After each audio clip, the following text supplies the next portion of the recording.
All right, y'all. You are in for a real treat today. We are going to talk about the Super Bowl halftime show, and the Common Power Slack was popping off during the during the game.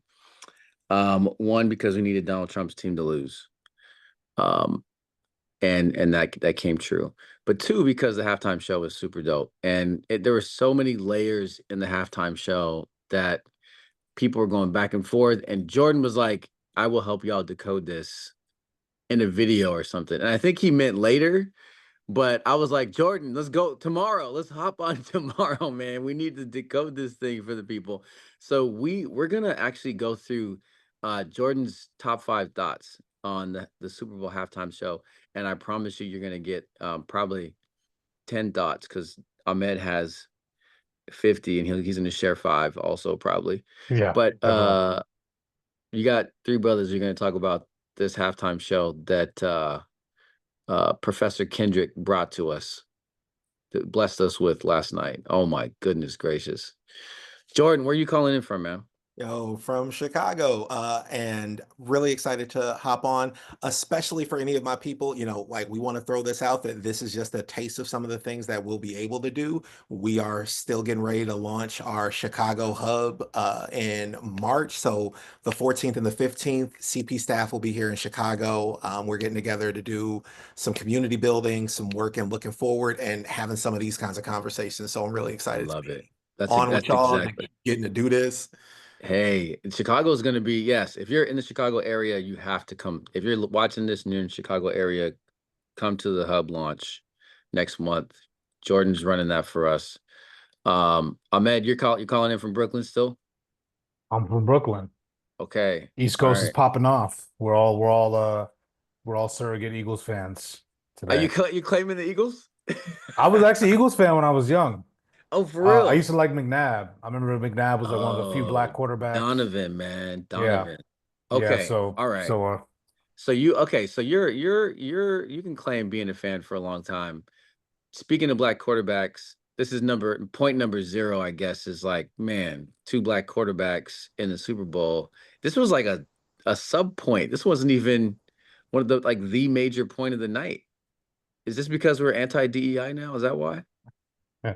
Nah, it's so there's been a lot of pushback in general about Patrick Mahomes, like, and not to Yeah. play his blackness, but like the way they position him. Nope, you're right. Black when he loses, he's white when he wins. Like how Got they it. treat him. Jalen Hurts, like Saquon, they're always black, right? But like how they treat him, how they talk about him. And so like I Hmm. think that plays into what you saw, right? Like how they wanted him to win wasn't necessarily as a black quarterback.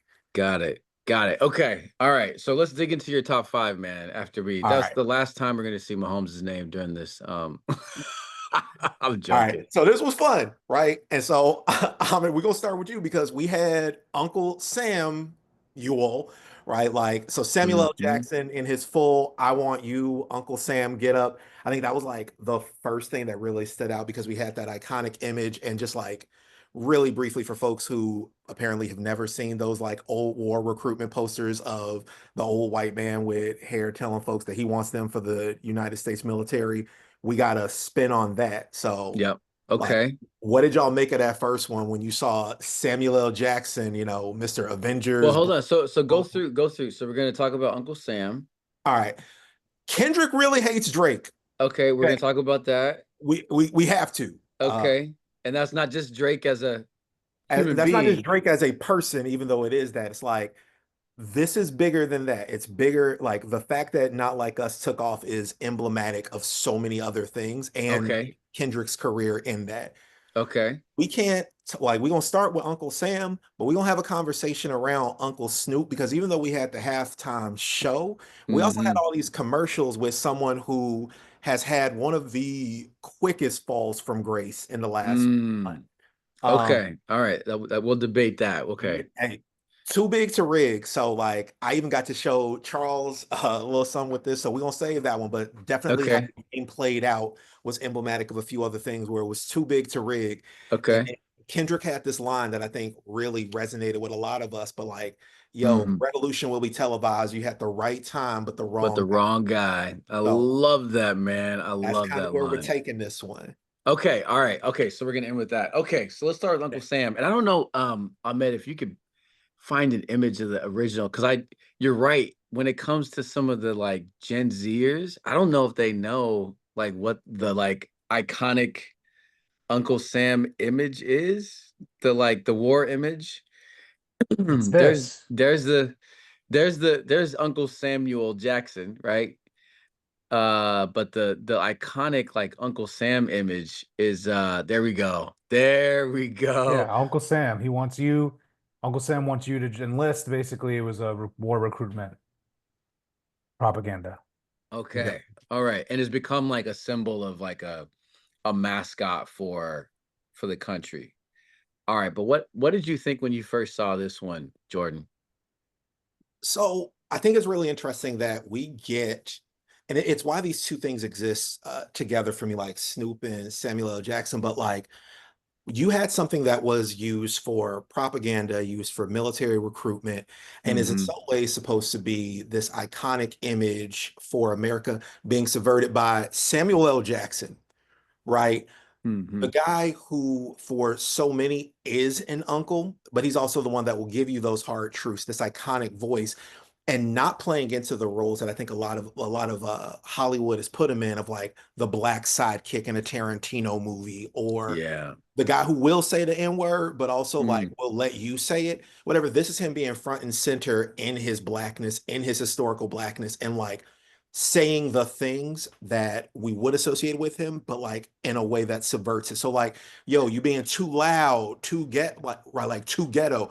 So he is saying the things that we would expect Uncle Sam to say, but it's coming out of Samuel L. Jackson, so you know that it's a push. well, he's the black uncle. So he's saying what he said was it's your uncle Sam. So it's that Uncle Sam thing, but it's also I'm your uncle, and he's talking to us, but he's talking to Kendrick. And so the relationship between him and Kendrick throughout this is that he's giving him advice on how to play the game, right? Because that's the whole other thing is this game motif where it's a little bit of Squid Game, which some of the older audience may not know what that is. And then they uses the shapes like Squid Game does, and also like PlayStation does. But he's like, this is the game of being in the entertainment industry, being successful and black in America. This is what you have to be and say and do. It's also from this lens of an older generation that's playing by older rules, and Kendrick is the one who's breaking some of those, right? Exactly. Yeah, I mean, I got so many thoughts on this too. Like I think he paused too, and you almost think he's gonna say Uncle Tom. I think he also given Oh, his pat huh. he's like Uncle Tom, Sam.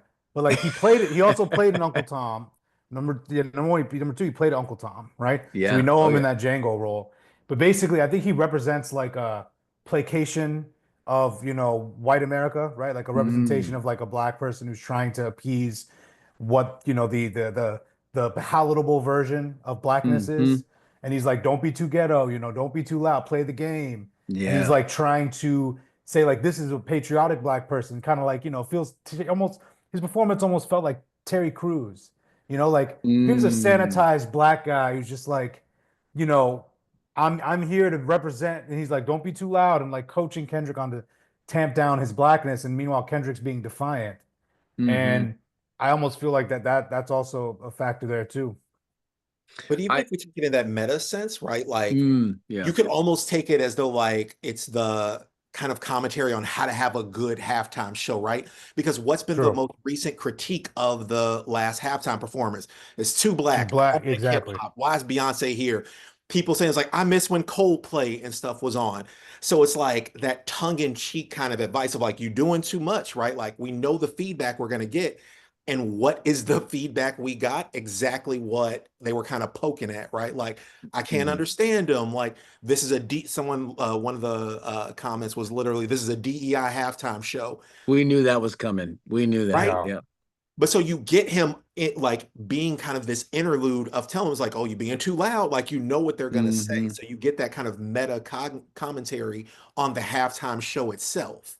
Okay, so let's go forward a little bit to some of the imagery while we're on this piece of America. The last thing I want to say about Samuel is that the whole time you know that there's this underlying piece where he's in on it. Not we do not none of us think that Samuel L. Jackson is actually an Uncle Tom. If anything, he's willing to play this because Of course. he wants to point a finger at what this next thing is, which is a commentary on America. So this Exactly. is one that people were talking about for a while because it's this the striking image of the American flag, but it's made up completely of not just black people but black Black men. men.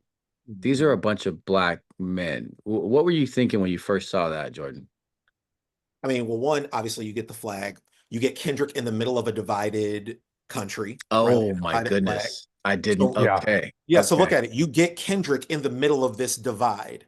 And I think if you look at one, we know the flag is positioned with the stars in one corner. So you get this blue America in the like red and white America on the other side of that divide with hip hop, this kid from Compton, this black man in the middle of it. But also Hmm. in another real sense, did anybody else think that they kind of looked like prison uniforms, kind of? Yeah. It Yes. all was about mass incarceration as well. Yeah. Right. So you Hmm. get him in the middle of like, what is America except a giant prison? Like this prison industrial thing that has built us up, this slave country that has built us up, right? And there he is in the middle of it, like bringing all of this to the forefront. Yeah. I love that. I love. Yeah, I'm looking at it now, and I'm getting the feels. Yeah. Man, what do you got? I mean, you can see like yeah, like it's all of these black men that make up America. You see them turning Hmm. almost right here in this moment when he's talking about the divide, they're turning against each other almost. Like there's moments where there's divides among the black community, there's divides amongst the country. And there's this thing where this kind of like where they're holding each other up, it kind of feels like black, like America was built on the backs of black men almost. Black Yeah. people like like slavery built this country. And Mm. it's so emblematic of just, we are America, right? Like black people are America. And this embodiment of uh patriotism and like straight up like making up the flag. It was super powerful. Yeah. Okay. All right. And we could talk about just this one point for a good, an entire episode, but I want to move through to this next point, which is connected, that is about Drake. So this is your number two, Jordan. Could I do Yes, one more on the imagery real Go quick? ahead. yes. Because we're Yeah. probably not Yeah. gonna be able to. There's just one part at the end that I really want to talk about when it's almost like it's like fascist, it's like anti-fascist. He had them walking around doing like pseudo-Nazi salutes. Here, you can see it, you'll see it. There's this part where he has them walking in formation and then like doing these kind of salutes. I won't be able to find it, but it was like a Oh, anti-fascist. It felt like an anti-fascist interesting. I critique didn't catch on that. because like you look at them, they're all in this formation. Oh, I think this Yeah. is it. Yeah. And then at one Uh, point they're doing this really not kind of Nazi adjacent thing where it was like what happens when you're kind of I don't know. It felt like anti-fascism. That's all. I okay. can't really Okay. explain it, But but But like, even if you stay with this, I think one of the things that's really cool is when you get that like whole divided nation, mass incarceration vibe to it, you're right. It really is only black men, right?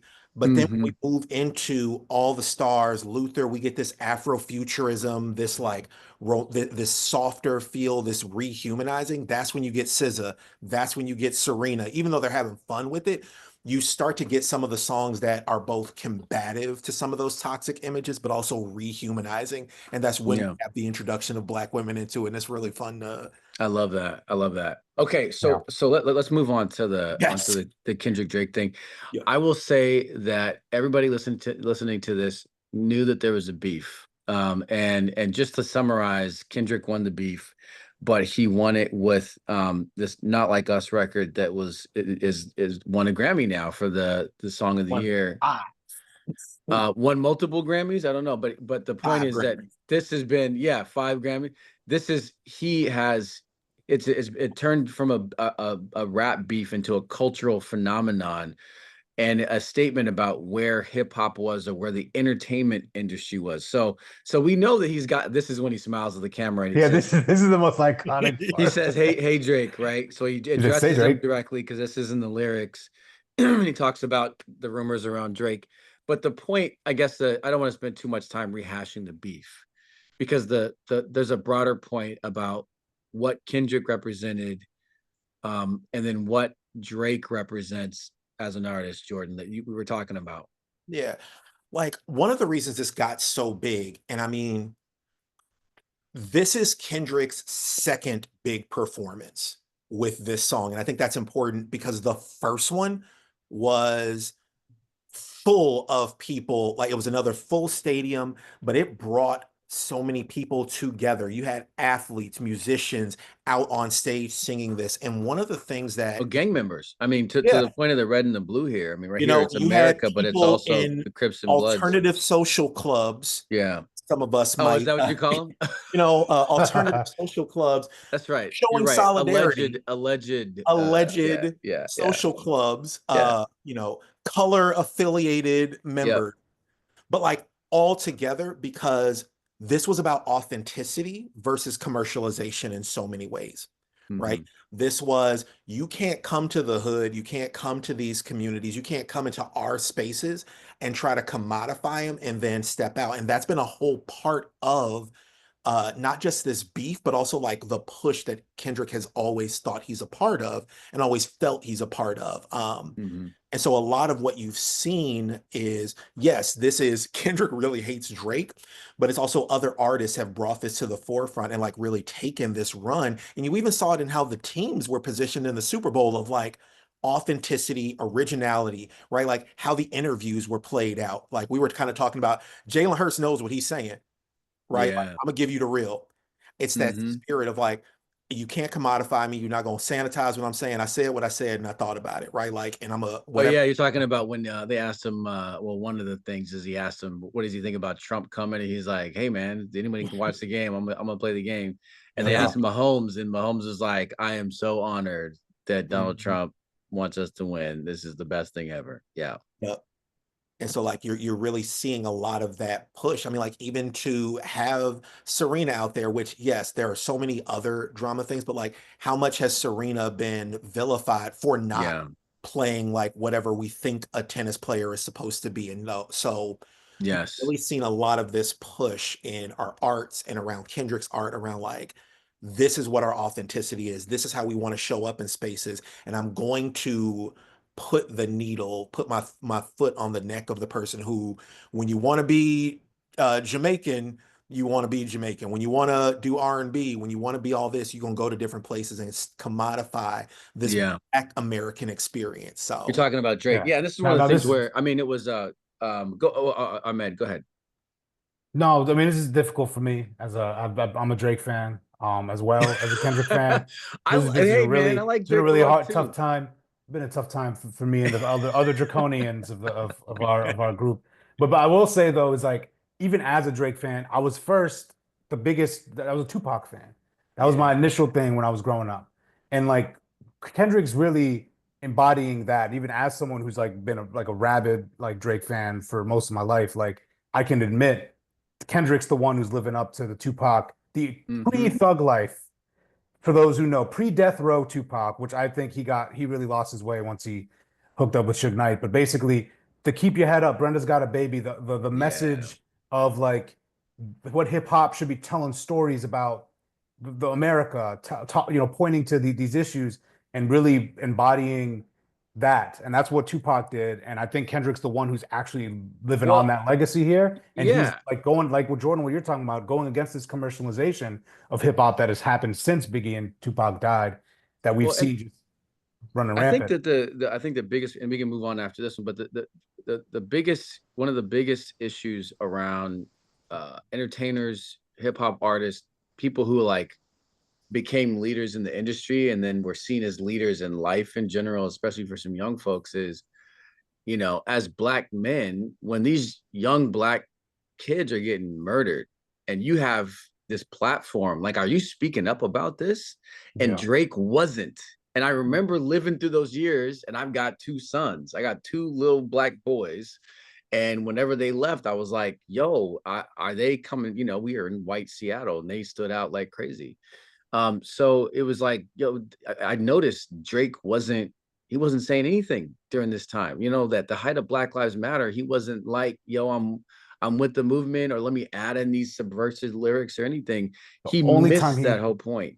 the only time he said something about it was in, again, I'm too much of a fan. Charged Up, the first diss against Meek Mill, he said something like, "People on the streets getting killed with their arms up, but your main instinct is try to harm us." He was basically telling Meek Mill, "You're focused on beefing with me, but you're not talking about these other issues." But it's like that was only talk about Meek Mill, you know? But I think like you even have this, so like BBL Drizzy took off, and like not just because it's a hot beat, but Drake's way of like really growing himself. And I think like because we want to transition, but we can talk about how we view Black men's growth.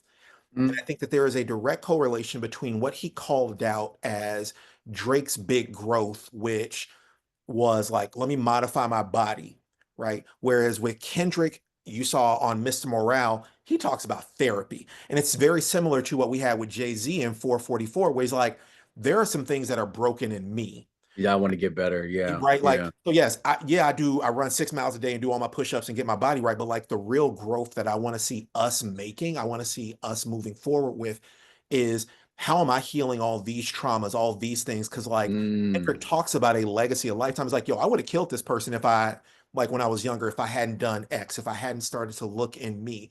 And I think what Okay, we, so let's transition yeah, to the third point then, because this is somebody who themselves has seen a lot of growth.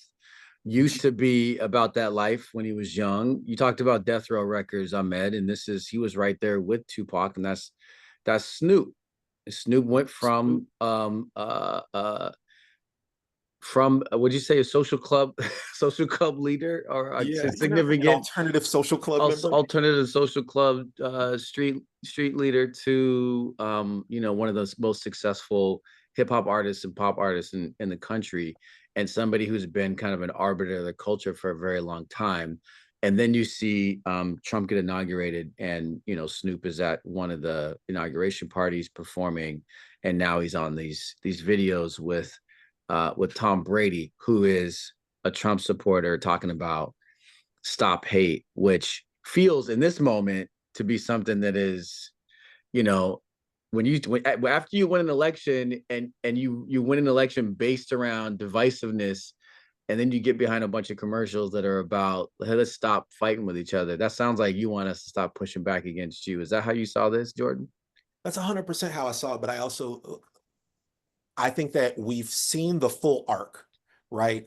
And we've seen, so like, Snoop went from this hardcore person who was talking about his lived experiences, right? And I think like that's core because NWA, Snoop, all of them, where they really got that push was like, this is what I've lived. I am telling you the violence that has been done against me so that you don't think that we are just making decisions Yeah. like wantonly, right?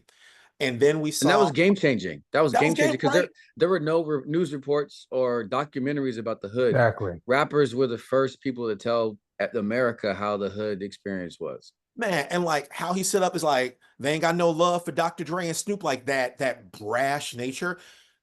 The Snoop that we saw growing up, like that I knew growing up, and the Snoop that we saw in those commercials after that performance are not the same person. But I think we've been watching the arc where his commercialism, where his profitability, his marketability, Mm, where that's what we've seen change. I think we've seen a lot of Black celebrities start making yeah. that arc. And when you get put in a position of, are you going to stay true to those values and morals even when the climate changes? I think that's what was really big. I So, think I think yeah, I think I'm with the movement on Snoop. I will say it's not been a wholesale shift in the same way that with someone like Kanye or something where Of course. you sold all the way out. There has been some shift though, and I chalk it up to, I mean, there's some looking in the mirror on hip hop culture in general when it's all about it. We're buying into this individualism. We're buying into this wealth Well, yeah. narrative about this is what makes you successful. and to some degree, how you disrespecting women and other people, like those negative aspects of hip hop have been glorified so much that people come up into the culture now think it's like that's how you live your life. That is what we're seeing change with Kendrick, where he's pulling us the other direction. Exactly. I was gonna say like that's what Kendrick's speaking out against. And not only was Snoop Dogg at that like crypto inauguration party, so was Rick Ross, right? So, Oh, Soldier Boy speaking out like it's one of like it's I'm glad you brought that up because it is this hyper individualism, money, like do it at all costs, like mobster obsessed, like like we all love mobster movies, right? But like some people love it a little bit too much. yeah. That's Don't one of be the a reasons that mobster. yeah, no, I mean that's one of the reasons why we like. That's one of the reasons why America like Donald, right? They want Yeah. some tough. They've taken the fiction becoming reality. You want some tough. Hmm. Oh, we know he's an asshole, but he's our asshole type thing. But basically, hip hop culture, I think you're right, has contributed to some of that. Just the hyper individualistic, I'm gonna get mine, and then Snoop Dogg gets asked to. I like you said, it's not Kanye, and that's not an ideological shift. It's just Snoop Dogg's on The Voice now. He's now more mainstream, to the broader American public, and he was offered a really probably a big check for the crypto thing, and probably Hmm. and took it. I don't think he backs Trump. I think some of these people did misread like I think everyone, I was saying this the day after the election, the right prematurely declared victory in the culture war. Too Yeah. many people assumed that they won the culture war, but clearly they did not. I mean, they're overreaching. And look at the Hmm. Grammys, look at the Super Bowl, Yeah. look at the general culture. Like the culture is still Yeah. It it's took a not it's week. not It took a week for people to snap back yeah. into being like, wait a minute, this is bullshit. We're not And with MAGA's him. yeah, yeah. And MAGA's reaction to Kendrick. You see the way they react to the performance? Like, Of course. Of Yeah, but I course. think it so like even though he hasn't gone as far as Kanye, and Kanye is a whole he's like the far end of the spectrum, of right? Yeah. course. It Some of these artists almost feel like the MLK quote, like there comes a time when silence feels like betrayal. Yeah. If Yeah. you Yeah. like we've gotten so split in like the actions that they're committing, it's almost like you can't be our Uncle Snoop and theirs. Those two Yes, in a that's lot right. of ways are diametrically opposed, and the Yes. ability for you to co-sign their harm Yeah. is going to go further than your ability to embrace us. And so like you're right, it hasn't like he ain't out here doing all these things left and right, but the fact that you were there now gives them cover for some of the other things. It does. And it's not Of okay to course. just go get the bag. You can't just go and get a check anymore because people follow you. You have And influence. you And so don't when need you the when you bag. go somewhere, you don't need, Yeah. well, that's a whole other thing because No, how no, no. much do Like, rich but I people mean, like need? the You're difference right. is Nelly was there too. Nelly need the bag. Nelly Okay, was there he's too. not Yeah. stomping his Air Nelly needs Force it Ones back. no more, Nelly Did does right? you need the Like see bag. did you see Oh. Janelle Monae Janelle whooping Janelle Monae Monae to his face. To his to face. his face. But like, that's the thing. Nelly's not stomping in his Air Force Ones no more. He I needed the know, I know. Soldier Boy ain't telling us nothing. You're right. And he Bag. stopped telling us something immediately after his first single. Okay, Yeah. all right, Right. we're going too deep But no, into no, no. the But I think like that's the thing, and we can go into these last two because 4 and 5 can go together. But I think that's the thing. mm, We Yeah. looked at an artist that did not need the financial security because notice we're not as angry as some of these folks hmm who were like, whatever, your poverty. It's almost like Romeo and Juliet. My poverty consents, right? You hmm didn't need that. You're everywhere. So this was a conscious choice. yeah. And so when we talk about conscious choices, that too big to rig thing was actually a campaign point, a fundraising point for the Trump campaign, where they were like, in Philly, in Pittsburgh, uh, we want to make sure that we have enough votes that it's too big to rig. Well, Continue. actually, hold on. Some more context around that. Ahmed, can you talk about that, like in terms of the broader election, the too big to rig thing? I mean, this comes out of Trump saying that he won the last election and that we stole it from him, right? So that he Yeah. was talking about that broadly, right? Yeah. He was talking broadly about how the 2020 election was rigged and they needed margins that were too big to rig this time. So they were using that as a fundraising push. And then, like you're saying, Jordan, ironically, the Eagles used it, especially given the whole narrative about the 49 the Chiefs And the and the refs. refs, So So Yep, the that so the became a Chiefs were thing. actively saying this, Jordan. The Eagles, like Philly fans and I mean, everything. the Eagles. Yeah, Yeah, sorry. like Philly fans were saying, like, the refs are going to cheat us. They want the Chiefs to win because, especially because, the president is in the building, and there were Hmm. the narratives of like, oh, Kelsey is probably going to propose to Taylor Swift when they win. And they're getting all that. So it's like there are all these narratives And that are Mahomes' family pushing are them. big Trump fans. Yep. Right.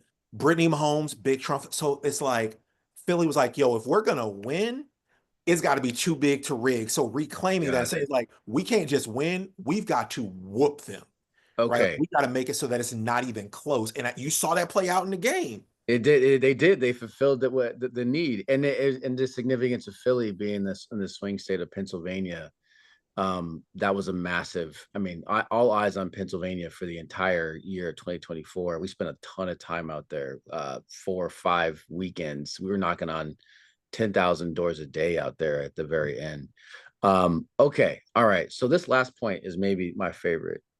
And this is the one, as soon as he said it at the beginning, I went and took this quote and I dropped it into the CP Slack and I dropped it on socials. I never post anywhere, and I put it on Blue Sky and I put it on everywhere except for X. I had to stop myself from putting on X because that would have invited to, Elon would have put a target right on my forehead.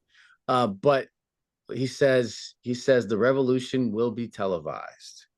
You picked the right time, but the wrong guy. And that was a shot across the bow at mainstream media, at the people who wanted him. They wanted to benefit from Kendrick's fame and stuff. And he was like, I said yes to this because I'm about to send America a message. This is as close as we're gonna get to some revolutionary statement. While me, like, I'm right on the line right there. I'm gonna push so many things. I'm gonna make y'all uncomfortable. I'm about to make people say they can't understand me and say this is a woke ass halftime show. I'm about to have a bunch of white people be concerned and all this other stuff. Like, I'm gonna push it to that level. And here's the warning at the very beginning. I loved it. I thought that applied to so many people, Okay. right? Like, who was your anointed black quarterback? You picked the right time, but the Mm. wrong guy, Jalen Hurts. I even took Ooh. it as far back as, remember when they wanted Dave Chappelle to be like when Dave Chappelle ran away from 50 mil? That was the revolution. Yeah. You picked the right time, the wrong guy. How many, like Kendrick, you wanted me at the halftime show, you picked the right time and the wrong guy. And I think, especially with the backlash around it being in New Orleans Yeah. and not getting Lil Wayne, because we also know Mm-hmm. Lil Wayne is a Trump supporter. Yes. Mm-hmm. Right. So it's like, you picked the right time, the wrong guy. Like, I think there were all Yeah. these layers of like, who has been the wrong guy, right? Like, who are the people that they wanted to Mm-hmm. be in positions where they could represent all of this? But he's like, that was the wrong one. And for one reason or another, as in like, you thought he wasn't going to say nothing, but he did. Or look at the downfall, or look at how they ran away from the stuff. Mm-hmm. Mm-hmm. Ahmed. Yeah. And also, of course, people reading about Trump as well. The thing is, he was just so Oh, hold on, give me a second. Just but you're saying right time, wrong guy. yeah, So so okay, you can you picked hear the that? You right don't time. hear the dog Trump is the barking, right? wrong guy. Yeah, No, no, so no. We don't yeah, hear I it. think I think Trump is also the wrong guy. In this, the right time and the revolution will be televised because I think, all eyes are on us now.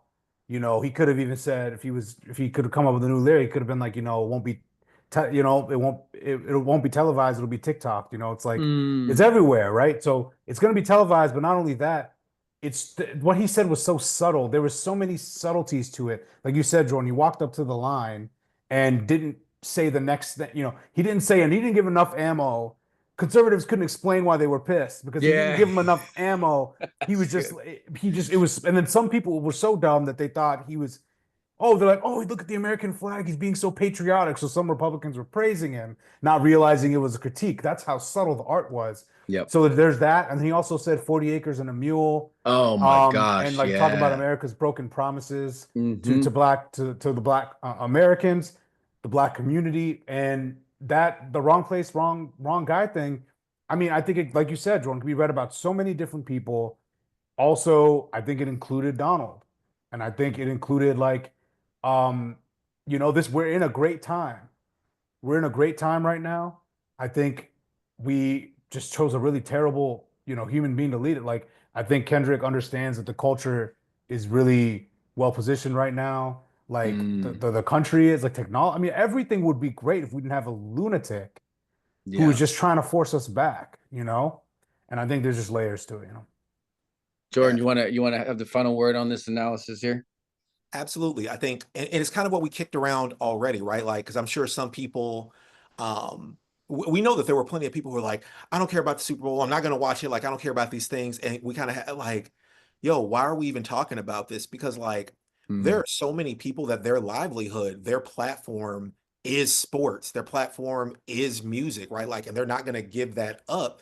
So how are they positioning themselves to do it and like giving that support to them and recognizing like, okay, you are starting quarterback of a Super Bowl team. Your interview is going to mean something. What are you choosing to say? Which one gets more clicks? Because that's going to tell them like, yo, did people support how I showed up in this space? Did people actually hear me? Um, and so I think like as we're going into this this next big fight, how we are holding our public figures accountable, but also how we're showing them support, what we're choosing to support, how we're backing them up is going to give them the credence and the covering to keep doing it, right? Like we own Hmm. country now. Okay, it's ours. We took it Yeah. and they hate it. But it's because we realize like, yo, this is another frontier here that we're gonna fight on. Hmm.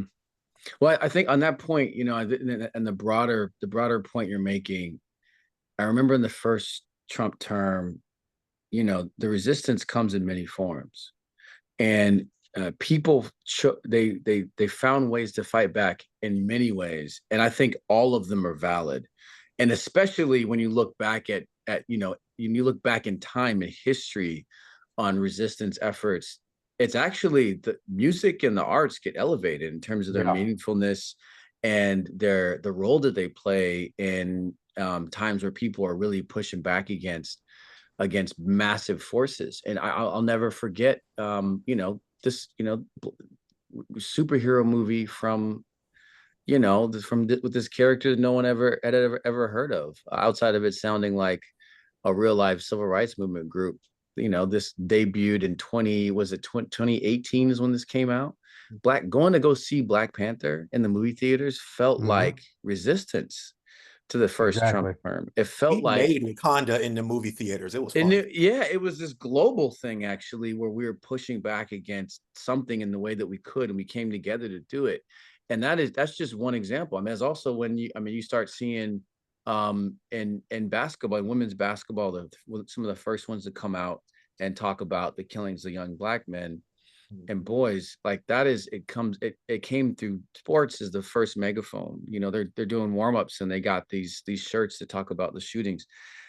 I think that this is a reality. This is like the new norm for us, and we should get used to people who are in these places on these big stages that have a big following, putting their careers at line, putting their livelihoods at risk, and really, I mean, um, who am I thinking of, man? 49ers. The I Kaepernick. Yeah, Yeah. Yeah. Kaepernick, right? Who just lit his entire career in flames because he wanted to make a statement. Like we're going to see more of that now, and we should be ready for it and embrace it. Not say I'm not into that thing. We are all a part of this now. Exactly. Jesse Owens had a quote that was like, "I wasn't running against Hitler. I was running against the world." Right? But there were folks Mm, telling him he shouldn't have run in the Olympics. Again, he's like, "No, man, I have to show them that all these things aren't true." So I think like as we look at this, that knee-jerk reaction to trivialize sports, because I think we do. I think sometimes we get so far into the revolution and into resistance that anything that isn't marching or isn't like some of the things that we know are acts of resistance, we try to minimize them, but we are then cutting out some of the people that are using these platforms in the ways that are responsible. So we want to lift them up and like keep yeah, saying, like, yo, I see you, I'm there. That's my QB. That's how, like, this is your battlefield. So like rumble. I love it. Yeah.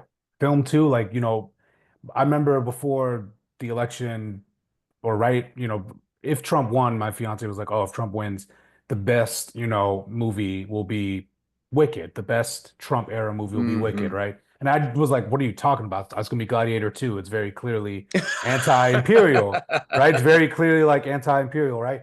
Gladiator 2 did not live up to the hype. I watched it, but that's all I cared about. And then my fiance dragged me to Wicked, and I was like, "This is incredible. Like, this is Yeah, one of the best movies I've seen in a long time. And that movie was, it had all these things in there, right? Like it had there was literally a goat that was being scapegoated for all of Oz's problems. That he was Hmm. basically using Trumpian tactics to scapegoat these animals and turn the people of Oz against them. And it was literally migrant parallels. And it's just like an example of that art that was just defiantly anti-fascist and explicitly. And you had Elphaba, who was played by a black woman this time. In the Yeah. musical, she's historically played by a Jewish woman most of the time. But it's like all of these art pieces are going to continue to increase in frequency, and they're going to beat down on this guy Donald. His skin can't take it. His skin cannot take it. His skin is thin, and he has no power, and he's too much of a. I won't go that far. I was Watch gonna it, say a watch it. really bad word. He's too much of Yeah. a weak, afraid little boy that he won't come after the art. He won't try to censor the arts. He won't. We know what you're gonna say, Ahmed. He'll only mess with the media. He'll Right. only mess with the media because he knows the media is unpopular. Public opinion still matters. That's why he went after USAID, right? He didn't go Right. after, like, so my point is arts matter, public opinion still matters. We're not powerless. And uh and Donald, I think all his actions are actions of a weak leader. Okay. Well, And the arts will help perpetuate that. okay. Well, Jordan, thanks for being down to come on so quickly, man. I know that given more time, we could have had more analysis Oh, and we would have had graphics. we would, Like, yeah. So this was a quick turnaround. I appreciate it. We're gonna put this out today because the people need help looking through all the different things that are going on. Ahmed, you and I are gonna watch the news here because nothing super crazy popped off over the weekend, but it's only time now. So you'll probably see Ahmed and I later this week. Um, Thank y'all for coming along for the ride. Jordan, we're gonna have you back for sure later on, y'all. yo, I'm Appreciate always everybody. here. Appreciate you. All right.